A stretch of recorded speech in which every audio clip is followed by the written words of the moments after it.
Olá, esse vídeo é uma continuação acerca do assunto do governo dos anjos e especificamente do assunto ligado ao Sinédrio Celestial. Nós vamos continuar aqui a partir daquele ponto onde havíamos parado no último vídeo que foi gravado. Portanto, se você está assistindo esse vídeo especificamente e não assistiu os demais, eu sugiro que você possa fazê-lo para poder entender melhor o assunto que nós vamos abordar aqui, porque esse é uma continuação acerca do assunto do Sinédrio Celestial, conforme relatado em várias passagens da Bíblia, e que nós começamos a abordar de uma maneira mais específica nos dois últimos vídeos, né?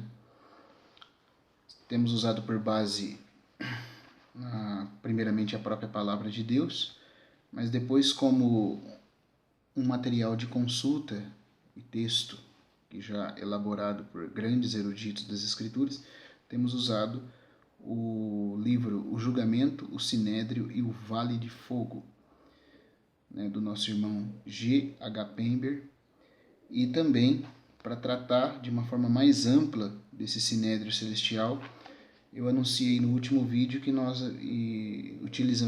utilizaríamos dois livros a mais, né? Um deles é este, né? As Eras Mais Primitivas da Terra, no seu volume 1, que em inglês, na verdade, os dois volumes formam apenas um único volume, mas em português, na edição da Editora dos Clássicos, ele está dividido em dois volumes. E no outro vídeo, embora tenha anunciado dois livros, eu não cheguei a mostrar o segundo. O segundo livro é este aqui, da autoria do nosso irmão Gino e a Francisco Villegas, da série Os Néfilins, né, onde ele vai abordar a origem, né, daqueles seres híbridos no mundo pré-diluviano. E para isso, nesse volume, ele vai falar sobre quem eram os chamados Beni Elohim, ou os filhos de Deus de Gênesis 6, e também vai tratar, já que esse termo Beni Elohim usado em Gênesis, na literatura apócrifa de Enoque, ele é chamado de sentinelas, os sentinelas do céu ou os vigilantes. Quem eram esses vigilantes? Que em Gênesis são chamados de Beni Elohim. Então aqui, neste livro, nosso irmão Gino e a Francisco também vai desenvolver o assunto do Sinédrio Celestial de Deus com seus anjos, que são chamados às vezes de vigilantes, e também outras classes de hierarquia celestial que aparece desse tribunal celeste, não só os vigilantes, mas aqui especificamente ao tratar dos vigilantes, ele vai falar necessariamente, né, do conselho, da reunião celeste de Elohim com os Elohim, com E minúsculo. Então o livro se chama Elohim compone e se reúne com los Elohim, com E minúsculo. E aqui ele vai tratar dessas reuniões, que também ocorrem, né, na dimensão espiritual dos céus. Esse livro, que é um livro pequeno, tem aproximadamente quase 60 páginas, faz parte de uma série que eu tenho alguns exemplares ali da série, Os Néfilins. A série completa tem 16 fascículos, alguns já transcritos em forma de livros, outros apenas em vídeo e áudio. Se você quiser saber mais sobre isso, tem uma playlist aqui no nosso canal chamado Os Néfilins, que foi compartilhada pelo irmão Gino, está em espanhol. É o nosso desejo e encargo poder transcrever e traduzir toda essa série para o português. Nosso irmão foi levado pelo Senhor antes de poder concluir a série, mas ele abordou muito bem esse assunto. Eu acredito que haveria mais coisas que ele falaria se tivesse tempo, mas, né, a soberania do Senhor, que é sempre sábia e boa, não o permitiu assim, e então nós aceitamos o que Deus determinou. Porém, nosso irmão abordou muito bem esse assunto. Esse volume aqui, se eu não me engano, deixa eu só ver para vocês qual que é o volume, porque são vários volumes em fascículos, né, que ele editou para ficar mais fácil de tratar desse assunto e deixar de uma maneira mais disponível, né, de uma maneira mais fácil a leitura e a assimilação. Então, é o volume 2 da série. O volume 1 chama Introdução Cosmogônica e Teogônica, ou seja, uma introdução à origem do universo e à chamada origem dos deuses, entre aspas, da mitologia. A cosmogonia trata da origem do universo. A teogonia é a origem dos deuses.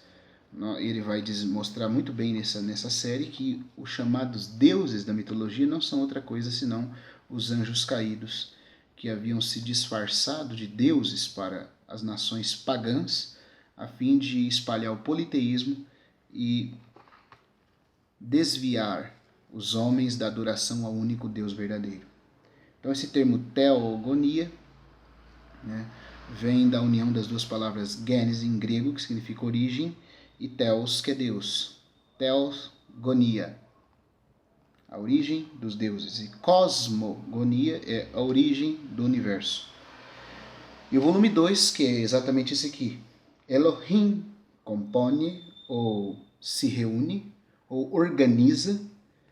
Né? Elohim organiza e se reúne com os Elohim. Depois o parte 3 é Nefilim e seus hijos, ou Nefilim e seus filhos. Parte 4, acerca de los vigilantes. Esses 4 primeiros eu tenho ali na biblioteca. Depois os outros estão disponíveis todos em vídeo e em áudio na playlist aqui do canal. Eu vou deixar o link aqui abaixo, se você quiser acompanhar e conseguir entender a linguagem espanhol do nosso irmão Gino. Depois a parte 5 seria Introdução a la Guerra Abrâmica contra el Mundo e los Híbridos, ou Introdução à Guerra Abrâmica, ou as Guerras de Abraão, né? Contra o mundo e contra os híbridos. O volume 6, Min Nefilim e su onomástica, ou seja, semente dos Nefilins, a descendência dos Nefilins e a sua classificação. A onomástica é a classificação, a catalogação dos tipos de espécies que foram sendo produzidas por eles, né? Os tipos de famílias de cada um deles, porque os Nefilins deram origem aos Emins, Refaíns, Uzins, Anaquins, e são várias as categorias e são classificadas na onomástica. Volume 7, Avance de las dos sementes, la de la mujer e de la serpiente, ou o avanço das duas sementes, das duas descendências, a da mulher e a da serpente. Esse é o volume 7. Volume 8, Introdução a Enoque Setita. Volume 9, Continuação ao Libro Enoquiano de los Vigilantes. A partir da parte 5 em diante, né, aqui está dizendo que essa série já estava transcrita até a parte 9, por isso eles colocaram aqui até a 9, mas embora transcrita, só foram liberados 4 até agora, né, dos irmãos da Colômbia, da edições Cristiania, né? Cristiania e, se eu não me engano, Tesouros Cristianos. Só foram liberados 4, mas havia 9 transcritos até agora. São esses 9 títulos aqui. Porém, embora só se tenha 4 disponíveis em PDF e em livro físico, 4 fascículos, existem pelo menos todas elas disponíveis em áudio e vídeo. As 4 primeiras que não tem gravação, estão em PDF, eu vou deixar o link para você fazer o download em PDF, se você quiser. E se quiser o livro físico, pode entrar em contato com os irmãos da Colômbia, né, do Tesouros Cristianos, e eles vão conseguir para você, ou da Cristiania Ediciones. Esses 4 primeiros, que não estão nem filmados nem gravados, né, na internet, mas estão em livros, físico e PDF. E a partir do 5 até o 16, até a parte 16, que foi onde o irmão Gino tratou do assunto, está tudo disponível em vídeo e áudio. Então, as 11 outras mensagens de estudo estão disponíveis no playlist Os Néfilins, aqui no nosso canal. Eu faço aqui toda essa introdução porque eu sei que isso é do interesse de muitas pessoas que, a meu ver, fazem muito bem em estudar essa questão, porque nós estamos entrando nos tempos do fim, onde coisas que aconteceram nos dias de Noé voltarão a acontecer nos dias da vinda do Filho do Homem. Mas o nosso encargo principal é com relação ao que ele detalha aqui nesse volume 2, no fascículo número 2. Elohim compone e se reúne com os Elohim, onde ele vai abordar também, assim como o Pember aborda, o Salmo 82 e também algumas outras reuniões que aparecem no livro de Salmos e em outros lugares das Escrituras, como no livro de Jó e em outros capítulos do livro de Salmos, né? Então vamos continuar aqui. Daqui a pouco eu farei uso desse livro. Espero que ainda nesse vídeo, se não for possível nesse, no outro. Mas vamos continuar a abordagem já introduzida pelo nosso irmão G.H. Pember, da onde nós havíamos parado. Nós havíamos parado exatamente no comentário que ele vinha fazendo, dissertando a respeito do capítulo 82, ao falar, né, sobre os versículos 3 e 4 do Salmo 82, que diz assim, eu vou ler aqui. Versículo 3. Fazei justiça ao fraco e ao órfão, procedei retamente para com o aflito e o desamparado. Socorrei o fraco e o necessitado, tirai-os das mãos dos ímpios. No comentário que havia sido feito, você pode conferir no vídeo anterior, nosso irmão vinha mostrando que nessas reuniões que acontece de Deus com seus anjos e as classes angelicais que existem, que são várias, especificamente nesse salmo, a atenção de Deus se dirige para os Beni Elohim, os filhos de Deus, os anjos, os seres celestes, caídos, porque eles também precisam aparecer nessas reuniões e prestar conta da forma que tem procedido para com os homens. Porque, embora sejam caídos, eles não são autônomos, estão debaixo da soberania absoluta de Deus. E nessas reuniões, especificamente nessa, a atenção de Deus se dirige, né, para com o comportamento desses Beni Elohim, desses anjos caídos, a respeito do que eles têm produzido na terra e estimulado no coração dos homens, na raça humana. E como o nosso irmão Pember havia colocado, parece misterioso, mas Deus começa a increpá-los, insistir com eles para que eles mudem. É interessante que nós vemos então aqui a grandeza do respeito e do amor divino para com os anjos, até mesmo para com os anjos. Nós não sabemos, não estou dizendo aqui que Deus, com isso não estou querendo dizer que Deus é favorável a Satanás e aos anjos caídos, não é isso, não entenda dessa forma. O que eu estou dizendo aqui é que Deus insiste para que até mesmo eles possam mudar.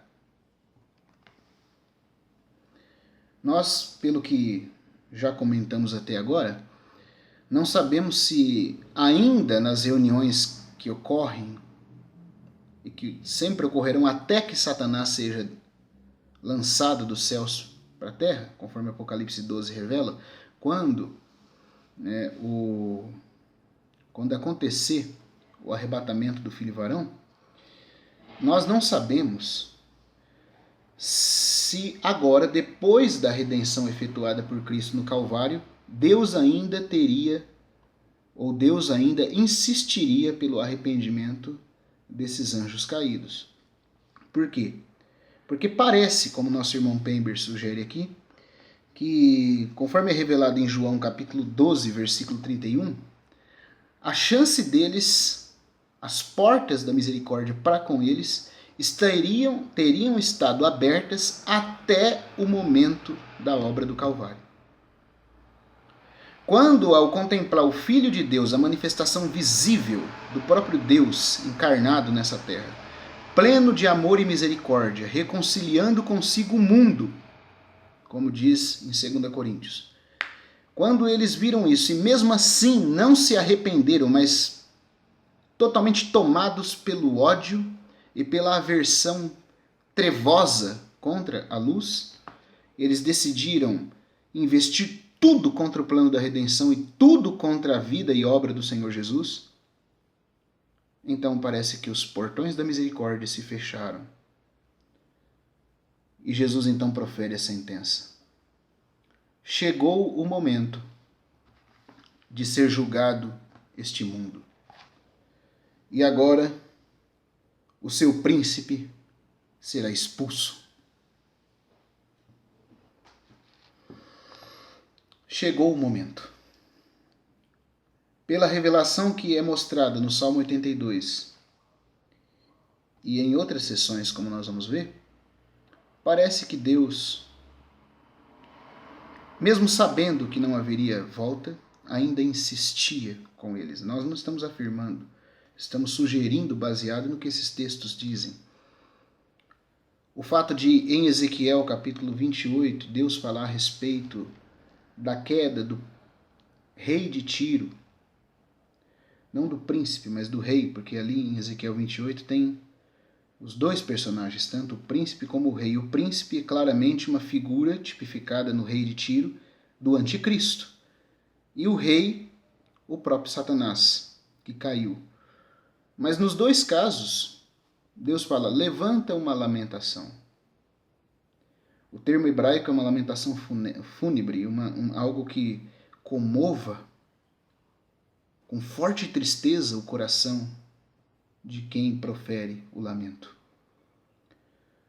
Deus não se alegra, embora ele julga e é justo e irá punir cada uma dessas criaturas, mas ele não tem prazer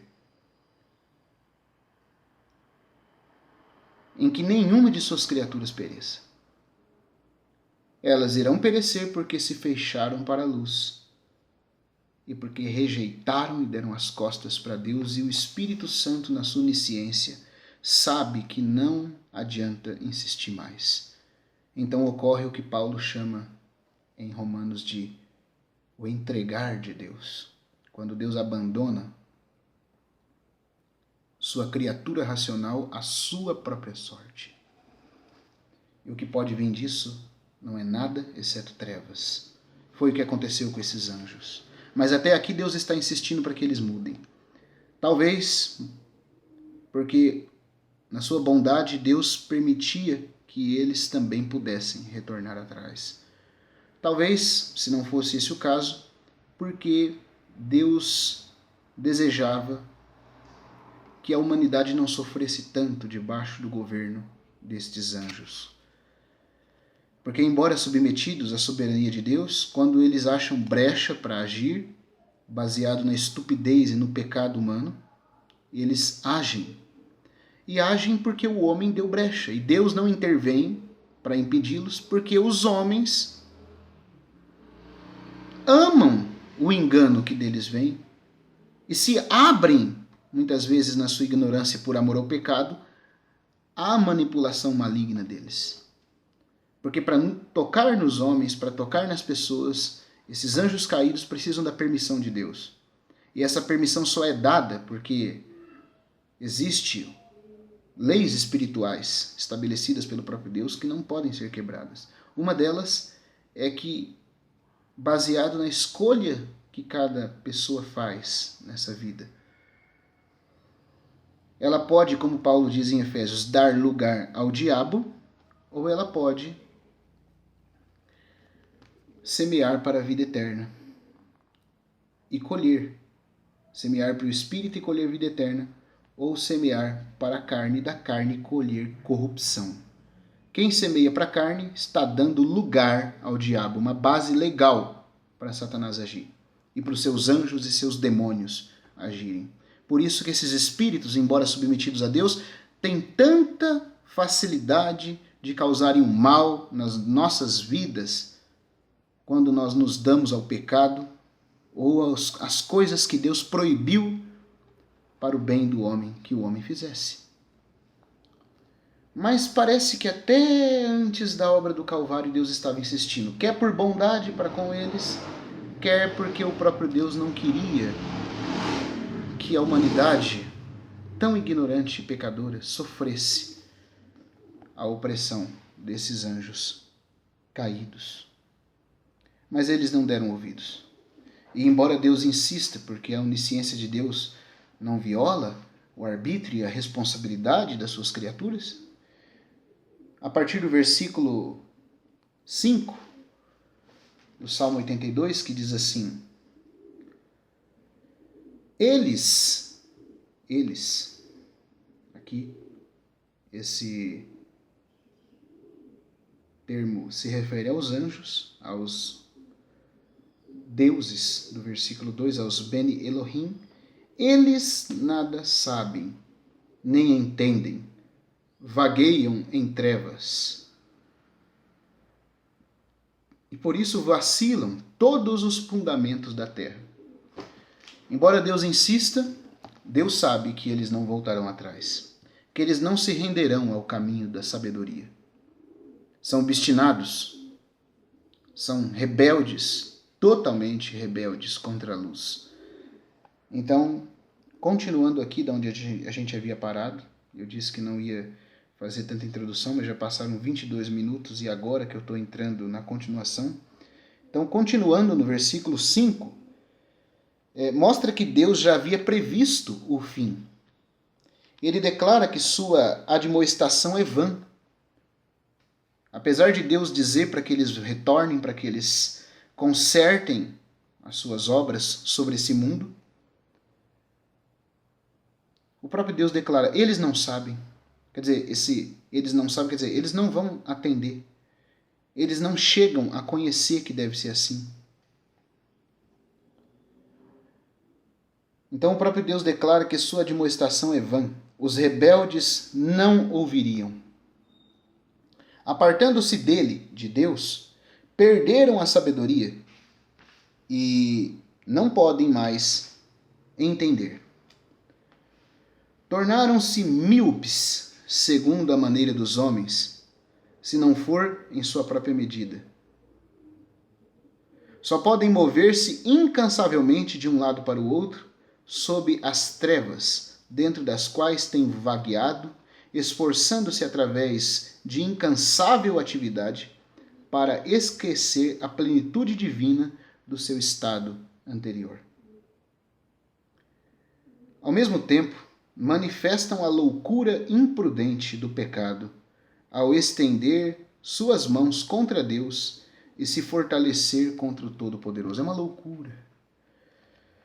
Algumas pessoas perguntam, mas se Satanás é tão inteligente, como ele demonstra ser, porque ele é o príncipe desse cosmos, a Bíblia diz, o Deus com D minúsculo dessa era maligna, e por ser o príncipe, né, o regente de toda a estrutura cósmica que caminha contra Deus, com tantas sutilezas e belezas e aparatos e distraimentos para com os homens da vontade divina, se ele é tão inteligente, por que ele não se convence que ele nunca poderá vencer o Criador? Uma vez eu ouvi o nosso saudoso irmão Lance Lambert dizendo o seguinte: você já viu uma pessoa orgulhosa? Orgulhosa, mas daquela assim que transpira orgulho? Pois bem, Se ela realmente for orgulhosa, você vai saber que, por mais evidência que esteja da sua derrota ou da falta de sucesso em qualquer empreendimento que ela tomar, por mais que seja isso evidente, ela se recusa a admitir. Ela se recusa a admitir que não há chances. Ela continua, ela insiste, porque o orgulho cega.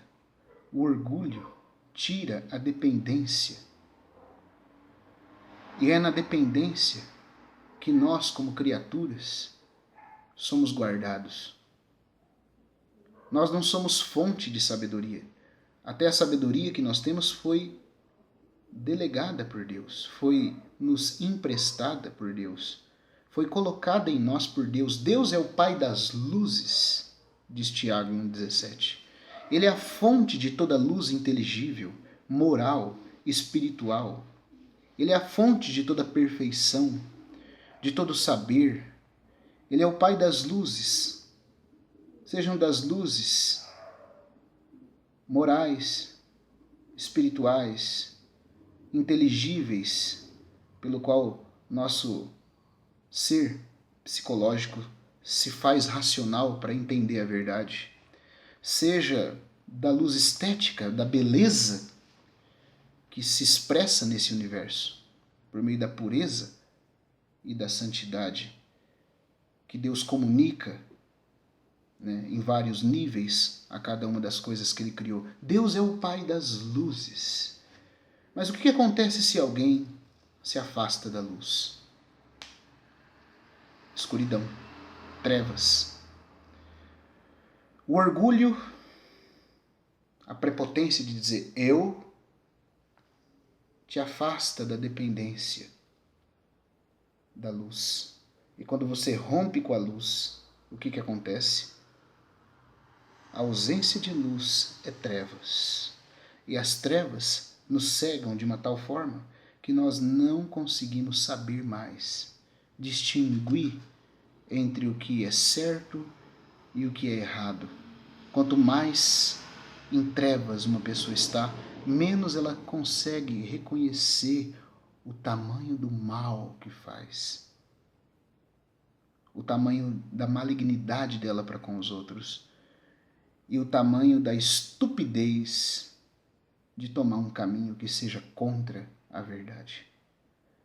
Ora, se numa pessoa isso é assim, e o é, porque quando o coração se fecha para a luz, esse é o início da experiência do inferno na vida de qualquer criatura. Se é assim com o homem, e o é, quanto mais com Satanás, que possui uma natureza muito superior no que diz respeito ao seu modo de existência aos homens. Quanto maior a árvore, maior o tombo. Quanto mais um ser é grande, mais profunda é sua queda quando acontece. Quando Satanás rompe com Deus, ele já não tem mais a fonte da sabedoria. E tudo que sobra é o orgulho, cada vez mais exacerbado, cada vez mais inflado, que cresce e cresce, porque as criaturas crescem, tanto em bondade como em maldade. Satanás é chamado em Apocalipse de a antiga serpente e o grande dragão. O que fez com que a serpentinha virasse um dragão, senão o crescimento da sua maldade, da sua malignidade? A pequena serpente é um grande dragão no final de todas as coisas. Porque os seres são mutáveis e sendo assim ou mudam para o melhor ou para o pior. Satanás só pode mudar para o pior. Por quê? Porque o orgulho o separa de Deus pela prepotência de tentar achar em si mesmo uma fonte de sabedoria que possa rivalizar com o Todo-Poderoso. E isso faz com que ele fique cego. Como o orgulho faz com qualquer pessoa, deixa a pessoa cega. A pessoa não consegue mais distinguir o erro do seu caminho. Ela acredita piamente, por mais que todas as evidências mostrem ao contrário, que ela vai conseguir realizar aquilo que o seu vão orgulho propõe. Isso é assim com qualquer pessoa, muito mais com Satanás, que é a fonte do orgulho. Então ele até sabe pelas evidências que não adianta ele tentar, mas ele não consegue voltar atrás. Ele rompeu com a fonte da graça. Isso é algo muito sério. Isso é algo muito sério.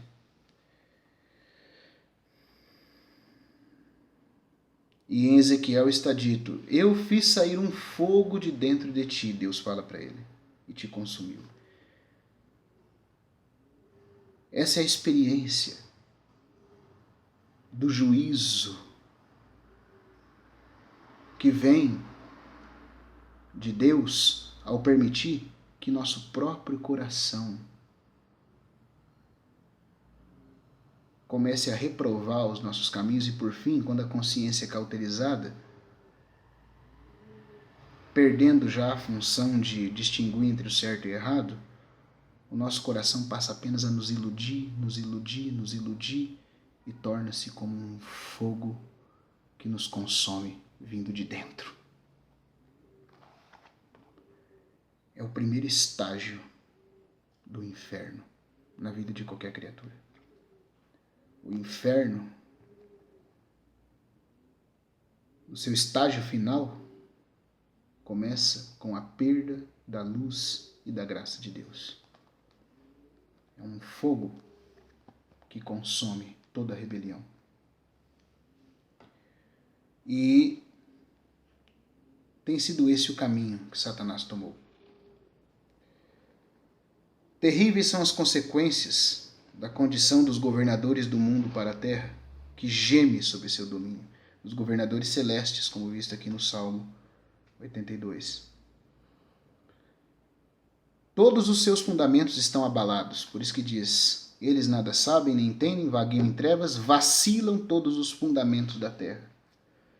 Todos os seus fundamentos estão abalados, a terra está cheia de abusos e crimes escandalosos, seu clamor sobe ao céu, e uma anarquia, uma confusão de injustiça e opressão está presente.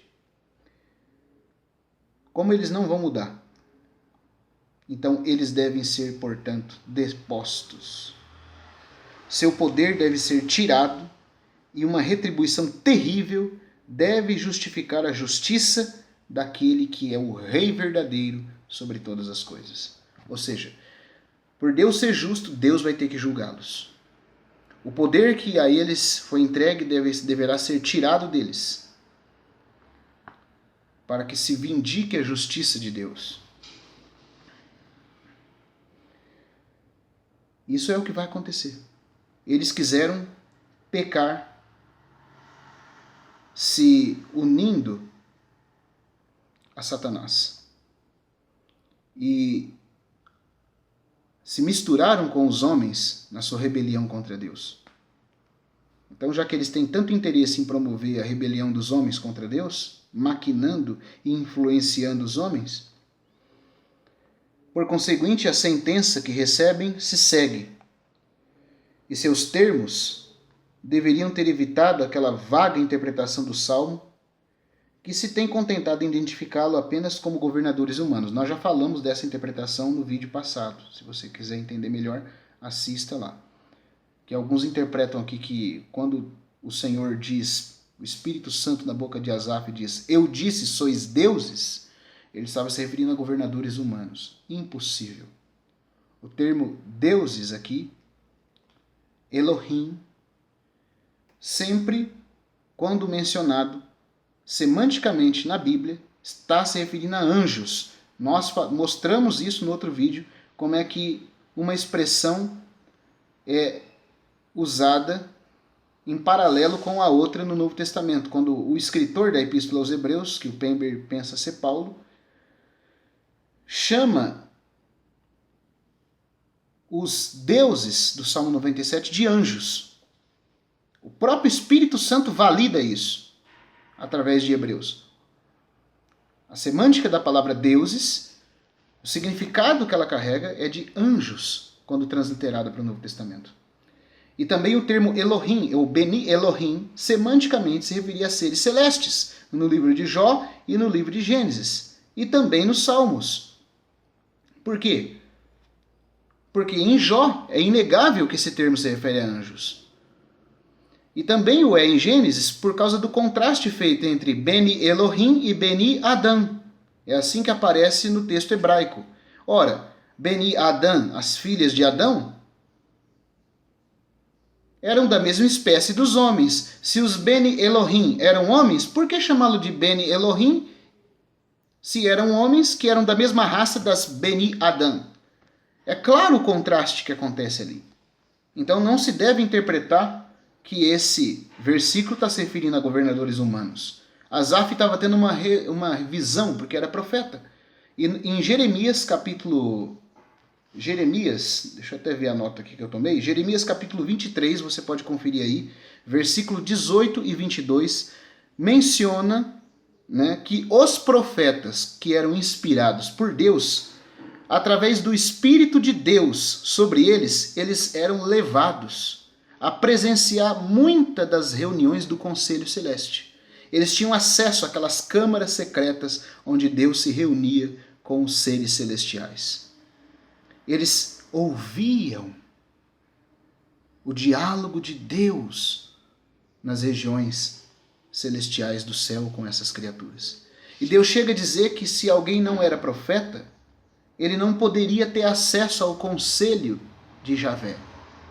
Mas se ele fosse profeta de verdade, a evidência que ele era profeta é que ele teria penetrado nessas reuniões. Então Asaf está profetizando nesse salmo, ele é um profeta, um cantor profeta do templo.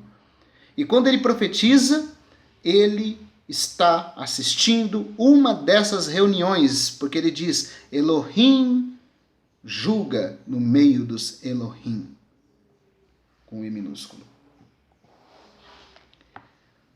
Então, aqui não está falando de governadores humanos. O véu está sendo levantado e nós estamos tendo acesso a algo mais profundo que está acontecendo no mundo celestial. E aqui nosso irmão diz que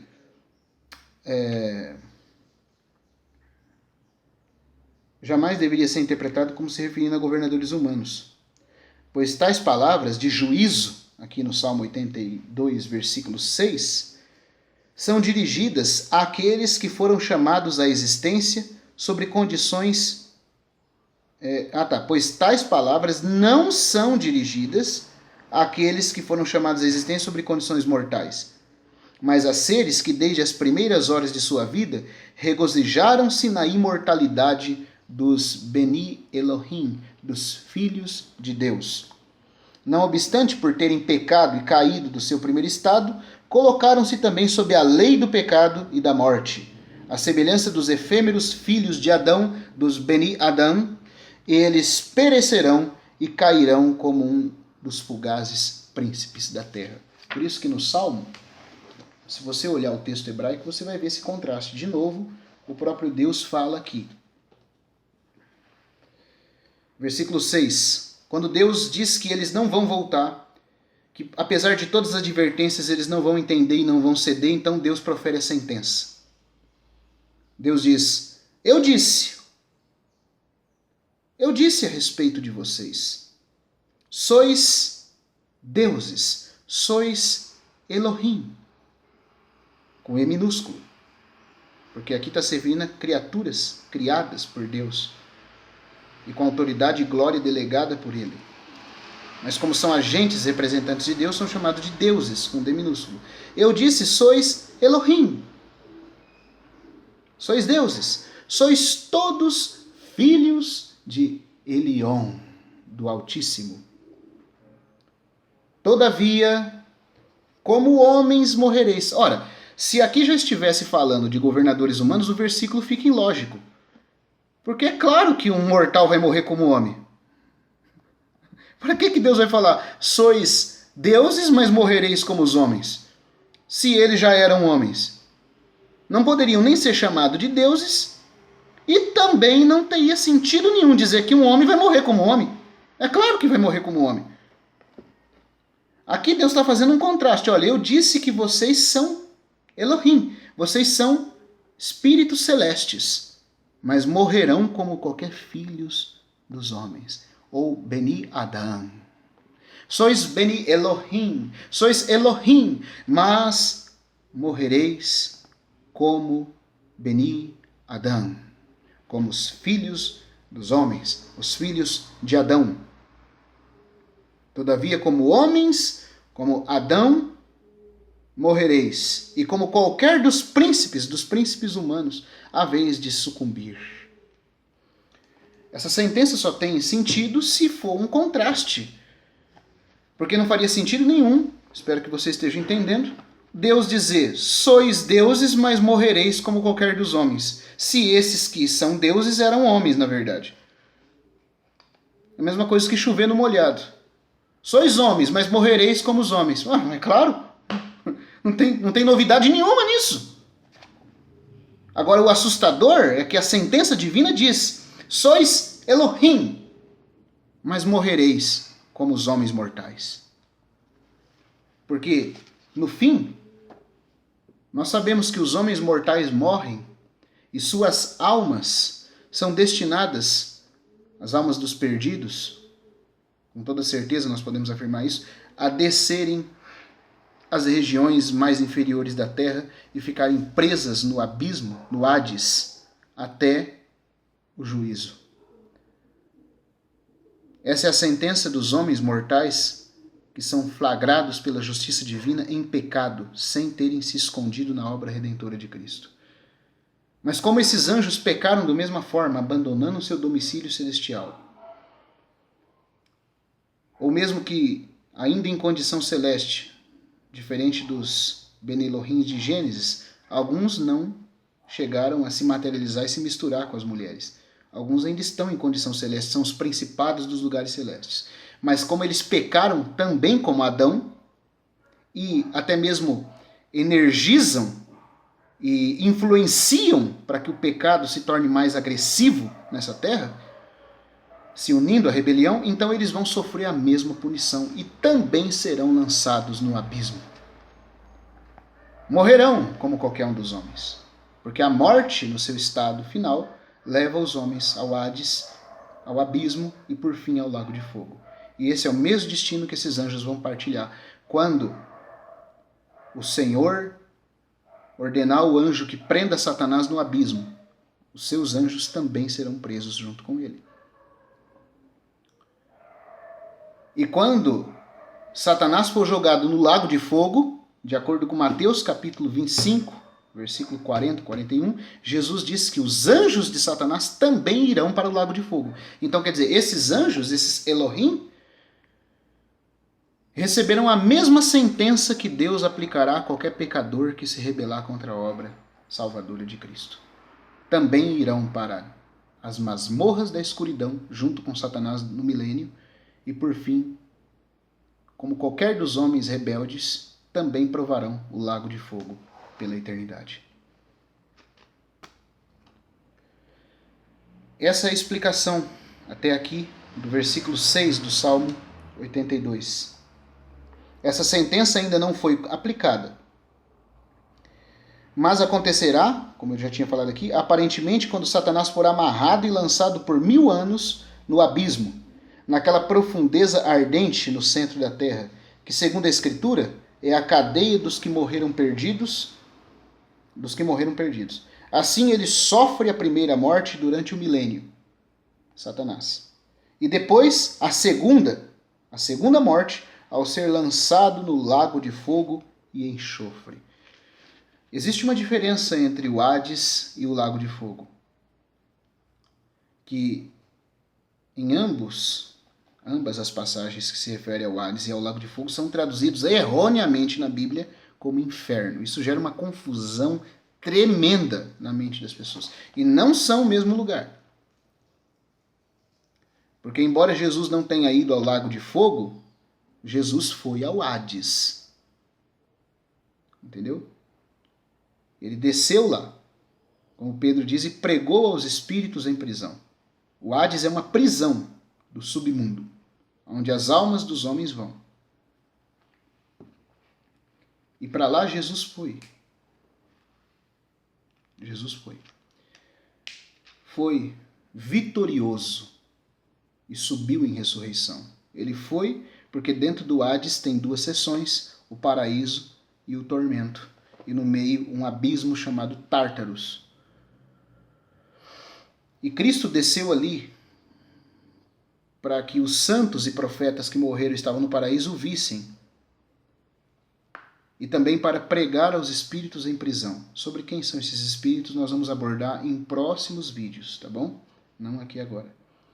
Mas existe o Hades, que é uma masmorra composta de duas seções, uma de paraíso e outra de tormento, com um abismo no meio entre as duas. Em futuros vídeos nós também vamos falar disso aqui.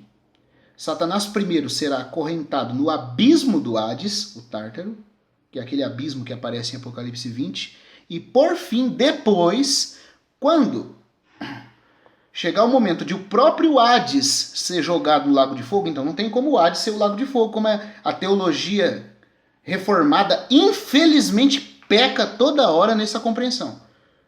É uma insensatez terrível o que fazem quando traduzem inferno. Traduzem a palavra Hades para inferno e traduzem lago de fogo para inferno. E traduzem abismo também para inferno. São regiões separadas. E o que prova isso é que Apocalipse 20 diz que a morte e o Hades, que na versão João Ferreira é traduzida por além, a morte e o além. Mas no grego é a morte e o Hades. Foram lançados para dentro do lago de fogo. Agora, se o lago de fogo já é o Hades e o Hades é o lago de fogo, deixa eu retomar. Se inferno é a mesma coisa que Hades e inferno também é lago de fogo, então Hades e lago de fogo é uma coisa só. Mas como é que, se fosse assim, o texto de Apocalipse 20 diz que o Hades foi lançado para dentro do lago de fogo? É porque são regiões diferentes. Para o Hades, Satanás irá no tempo do reino milenar, aqui na Terra. Ele ficará no abismo, que é o Tártaro, onde alguns anjos que pecaram nos dias de Noé já estão. Satanás irá para lá durante o milênio, para o abismo que é o Tártaro. De 2 Pedro, capítulo 2, versículo 4. Satanás será lançado ali durante 1000 anos. E depois, quando estiver perto de o próprio Hades, com o Tártaro e a região da morte, ser jogado dentro do lago de fogo, um pouquinho antes disso, em Apocalipse 20, o próprio Satanás vai ser jogado no lago de fogo. Ele que tinha sido prisioneiro com seus anjos no abismo, que a tradução grega é abissos, né? Abismo do Tártaro, dentro do Hades. Então entendam, o Hades, no centro da Terra, paraíso e lugar de tormento, no meio deles um abismo. Esse abismo é o Tártaro, o poço do abismo, onde Satanás estava durante o milênio. Depois, Satanás é liberto desse abismo para seduzir as nações de Gog e Magog. Mas por fim, ele será jogado junto com essas nações que se uniram a ele no fim do milênio, no lago de fogo, que é a geena eterna de fogo. E quando aí então o Hades já não servir para abrigar mais alma nenhuma, porque não tem mais homens perdidos para ficarem ali mais aguardando nenhum juízo, todo juízo já acabou, o texto de Apocalipse 20, depois de mencionar o trono branco, onde todas as almas aparecem para ser julgadas, as almas dos perdidos, o texto de Apocalipse 20 diz que também a morte e o Hades são lançados para dentro do lago de fogo, ou seja, a geena eterna. Agora, se, que é traduzido ali, muitas vezes, lago de fogo para inferno, e é traduzida a palavra Hades também para inferno. Agora, como é que o inferno pode ser lançado dentro do inferno? Se o Hades já é o lago de fogo, se quem está no Hades já está no lago de fogo, então como é que o Hades ainda será lançado dentro do lago de fogo? São regiões separadas. Para a primeira delas, Satanás será atirado durante o reino milenar, com seus anjos. Eles partilharão do mesmo castigo que Deus inflige aos homens rebeldes. ficarão na masmorra. E não só na masmorra do Hades, mas no abismo do centro do Hades, no Tártaro. Onde, de acordo com 2 Pedro capítulo 2, versículo 4, alguns anjos já estão acorrentados lá. E nós vamos ver em futuros vídeos aqui que esses anjos se referem especificamente àquela classe de anjos que vieram fazer hibridização na Terra nos dias de Noé. Mas depois que ele passar o período do milênio, ele será lançado não só dentro do Hades, mas no lago de fogo. Porque quando acabar o milênio e todo o juízo de Deus tivesse efetuado, já não vai ser mais necessário o Hades também. Então Satanás vai ser tirado de dentro do Hades, de dentro do abismo do centro do Hades, o Tártaro, e será depois jogado no lago de fogo. E também o próprio Hades será destruído no lago de fogo. Então Hades não é o lago de fogo ainda. Ele é uma prisão temporária, tanto para homens como para anjos, nas suas subseções que existem dentro dele, porque tem pelo menos 3 seções dentro do Hades. O paraíso, o lugar de tormento e no meio deles um abismo que é chamado de Tártaro, em 2 Pedro 2,4. Espero ter sido compreendido. Então, nós vamos falar sobre tudo isso em próximos vídeos. Aqui o ponto é que Satanás será lançado no abismo no milênio e depois no lago de fogo, que arde com fogo e enxofre. Eles serão depostos, esses Beni Elohim caídos, rebeldes, serão depostos. Nosso irmão cita aqui no livro o capítulo 24 de Isaías, né? Que diz lá que naquele dia, capítulo 24 de Isaías, versículo 21 e 22, está dito que no dia da vinda do Senhor ele castigará os reis da terra sobre a terra e as hostes dos céus nos céus. Então veja, como os dons e a vocação de Deus são irrevogáveis, ou seja, o que ele estabeleceu não pode ser mudado, então ele não vai alterar a forma de governo. Ele vai apenas substituir os governantes. Ele vai depor os governantes, tanto da terra, que são homens caídos que hoje estão no poder, como também os governantes celestes dos ares. Nós vamos ver em outros vídeos aqui mais para frente também que os governos na terra pertencerá a Israel, que se tornará a nação preeminente e novamente ocupará a primogenitura entre as nações do mundo durante o milênio. Eles vão governar a seção terrena do reino milenar. Todos hoje os cargos, né, de governos e autoridades do mundo vai ser entregue aos judeus, porque deles é a bênção terrena. Enquanto que os lugares ocupados pelas hostes dos céus, que de acordo com Isaías 24 também serão julgadas, aquelas hostes ali não podem ser estrelas, porque estrela não pode ser julgada. As estrelas não têm consciência, não são responsáveis, porque não são seres vivos, conscientes. Mas existem seres celestes conscientes que serão julgados e castigados por Deus. E no lugar deles, quem Deus irá colocar? Deus irá colocar os santos, que são o povo celestial de Deus, a igreja, os vencedores da igreja, os que vencerem, que estiverem aptos a governar com Cristo durante o milênio. Eles vão governar as regiões celestes em corpos glorificados, interagindo com esse mundo, mas em corpos glorificados, governando e substituindo esses anjos caídos. Por isso que Deus diz que vai julgar 2 classes. A classe dos reis da terra na terra, ele vai castigar, e o das hostes celestes nos céus. E por isso Paulo diz em 1 Coríntios 6, versículo 3, que nós, os santos, se formos aprovados pelo Senhor no seu tribunal, haveremos de julgar os próprios anjos. Esses anjos que hoje são contra Deus e que tentam nos levar a tomar o mesmo caminho deles, serão julgados por nós.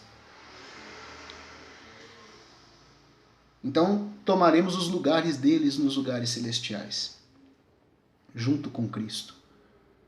E os judeus governarão sobre a terra durante o milênio. Essa profecia, que diz do julgamento dos 2 grupos, dos reis da terra na terra e das hostes dos céus nos céus, está em Isaías capítulo 24, versículo 21 e 22. O Salmo 82 termina com uma oração. Enquanto contemplo os males lançados sobre o mundo pelo atual príncipe caído, o salmista, o príncipe, Satanás, né? Príncipe caído. Enquanto ele contempla essas maldades, o salmista, que está contemplando, é movido a ansiar pela vinda do Rei justo, pela vinda de Cristo, para depor os poderes rebeldes e herdar todas as nações e julgar a terra. Por isso o Salmo termina dizendo, no versículo 8, levanta-te, ó Deus, e esse Deus é o Deus que foi crucificado no madeiro.